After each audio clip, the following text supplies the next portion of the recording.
तर त्यांनी आमच्याशी चर्चा झाली आणि सर्वसामान्य दिव्यांग शेतकरी शेतमजूर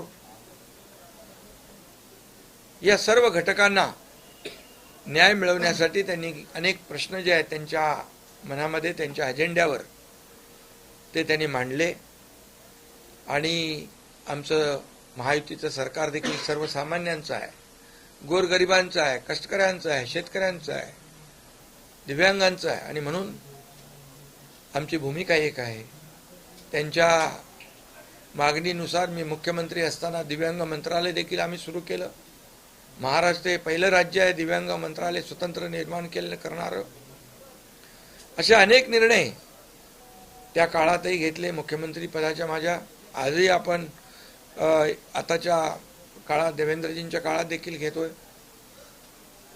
आणि त्यामुळे सर्वसामान्यांची बांधिलकी नाळ जुळलेला असा नेता आज शिवसेनेमध्ये आलेला आहे। त्यामुळे शिवसेना अधिक मजबूत होईल आणि त्यांच्या कामालाही बळ मिळेल। त्यांची जी काही एक प्रहार सामाजिक संघटना आहे ती सामाजिक काम करत राहील आणि शिवसेना वाढवण्याचं काम बच्चू भाऊंनी मगाशी सांगितलं की गोरगरिबांसाठी लढणारी आणि गोरगरिबांना न्याय देणारी शिवसेना याचा धनुष्यबाण आणि भगवा त्यांनी खांद्यावर घेतला आहे शिवसेना वाढवण्यासाठी। आणि शिवसेना वाढली की सर्वसामान्य कार्यकर्ता सर्वसामान्य गोरगरीब याला न्याय मिळतो याचा विश्वास त्यांना आहे आणि म्हणून या विश्वासाने त्यांनी आज शिवसेनेमध्ये सामील झालेले आहेत। त्यांचा विश्वास सार्थ ठरवण्याचं काम आमचे सर्व लोक या ठिकाणी करतील असा विश्वास मी या ठिकाणी देतो। आणि आपल्या सगळ्यांना माहीत आहे की गेले अनेक वर्ष एकनाथ शिंदे राजकारणामध्ये सर्वसामान्य लोकांच्या प्रश्नांना न्याय देण्याचं काम केलंच आणि सर्वसामान्यांच्या पाठीशी उभं राहण्याचं काम देखील केलं। या महाराष्ट्राला पुढे नेण्याचं काम देखील आपण करतोय। आज शिवसेनेमध्ये तळागाळातले कार्यकर्ते विविध भागातले कार्यकर्ते येत आहेत। हे खरं म्हणजे शिवसेनेकडे एक वेगळ्या आशेने विश्वासाने लोक पाहत आहेत आणि म्हणून मुद्दे घेऊन विचार घेऊन या ठिकाणी बच्चू भाऊ आलेत। मी त्यांचं पुन्हा एकदा स्वागत करतो। त्यांना मनापासून त्यांच्या पुढच्या वाटचालीस शुभेच्छा देतो। विधान परिषदेसाठी अवघे फॉर्म भरण्यासाठी अवघे 2 तास उरलेले आहेत। बच्चू भाऊंचं नाव जवळपास निश्चित झालेलं आहे। दुसरा उमेदवार नेमका कोण हा सस्पेन्स अजून कायम आहे।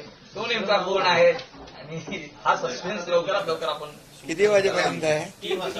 3 वाजे शेवटचे 2 तास उरले। मग 3 वाजेपर्यंत आहे। तुम्हाला तिकडे लगेच 3 वाजेच्या आत मिळेल। सर घोषणा महत्वाची आहे। महाराष्ट्राचं लक्ष लागून राहिलेलं आहे। शिवसेना दुसरा उमेदवार कोण देतात याकडे सर्वांचं लक्ष आहे। तुम्हाला आताच सांगून टाकू का?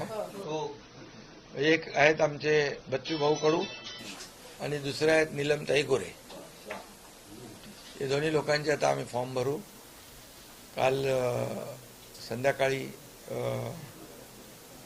सर्व पदाधिकारी आम्ही बसून या ठिकाणी निर्णय घेतला। नीलमताई देखील उपसभापती म्हणून त्यांनी अनेक वर्ष चांगलं काम केलेलं आहे आणि विधान परिषद सभागृहामध्ये अनेक उपक्रम देखील त्यांनी राबवलेले आहेत। त्याचा देखील संघटनेला फायदा झालेला आहे आणि एक विविध क्षेत्रामध्ये महिलांवर जिथे अन्याय होतो त्या भागामध्ये धावून जाण्याचं काम नीलमताईंनी केलं आहे आणि आज बच्चू भाऊंच्या बद्दल तर मी सगळं सांगितलेलं आहे। एक गोरगरिबांचा नेता उमेदवार दिला जाणार आहे का? कारण वडेट्टीवार यांनी मुख्यमंत्र्यांची काल रात्री जाऊन भेट घेतलेली आहे। त्यातही 2 गट झालेले आहेत। महाविकास आघाडीत बिघाडी झाली आहे। तुम्हाला 3 वाजता बघा 3 वाजेपर्यंतच फॉर्म भरायची अंतिम वेळ आहे ना, त्यामुळे 3 वाजता सगळ्या गोष्टींचा खुलासा होईल। नीलमताईंचं निरोपाचं आक्रमक भाषण फळाला आलं का? नाही बघा, नीलमताईंनी काम केलेलं आहे। त्या आमच्या सोबत आल्या, जो आम्ही उठाव केला राज्यामध्ये राज्याला प्रगतीपथाकडे नेण्यासाठी, त्यावेळेस बच्चूभाऊ देखील आमच्या सोबत होते, खांद्याला खांदा लावून होते त्यामुळे शेवटी कार्यकर्ता हा काम करत असतो आणि मी पक्षप्रमुख जरी असलो, मुख्य नेता जरी शिवसेनेचा असलो, तरीसुद्धा मी एक कार्यकर्ता म्हणून काम करतो. त्यामुळे जे काम करतायत कार्यकर्ते, त्या कार्यकर्त्यांकडे माझं लक्ष आहे. आणि एका पद कमी असतात, इच्छा अनेक लोक व्यक्त करतात, परंतु याचा अर्थ असा होत नाही की जे आता ज्यांना मिळालं नाही ते दुर्लक्षित राहतील. माझं प्रत्येकावर लक्ष असतं. शिवसेनेमध्ये जो काम करेल तो पुढे जाईल, हा नेहमी मी सांगतो. त्यामुळे शिवसेना हा कार्यकर्त्यांचा पक्ष आहे. इथं कोणी मालक नोकर नाही आहे. त्यामुळे कार्यकर्ता जो काम करेल तो पुढे जाईल. उद्धव ठाकरे जर उमेदवार असते तर ही निवडणूक बिनविरोध झाली असते का? आता जर आणि तर,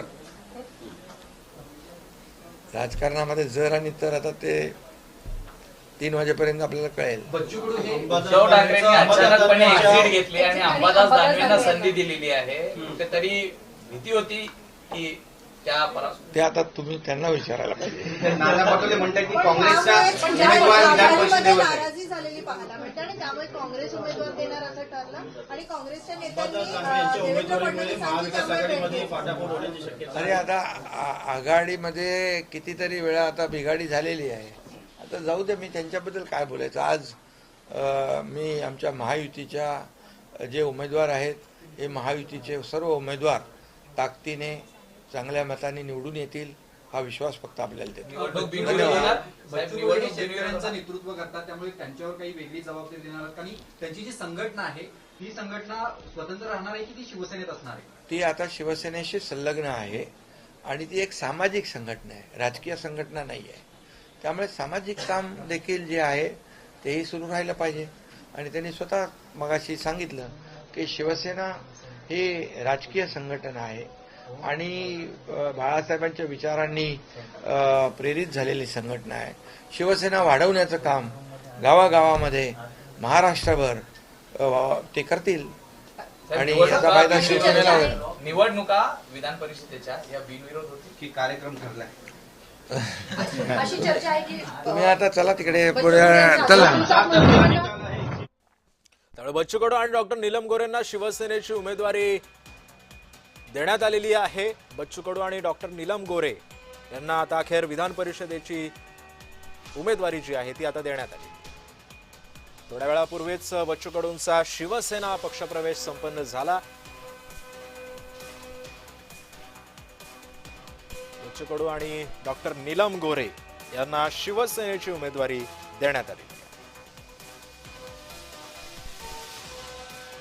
पक्षप्रवेशानंतर उपमुख्यामंत्री एकनाथ शिंदेंनी पत्रकारांशी देशाला विकासाकडे नेण्याचं काम केलेलं आहे. देश आर्थिक महासत्तेकडे चाललोय. याचा क्रेडिट, याचा फायदा पश्चिम बंगालमध्ये नक्की होईल आणि पश्चिम बंगालमध्ये देखील परिवर्तन होईल. ठीक आहे.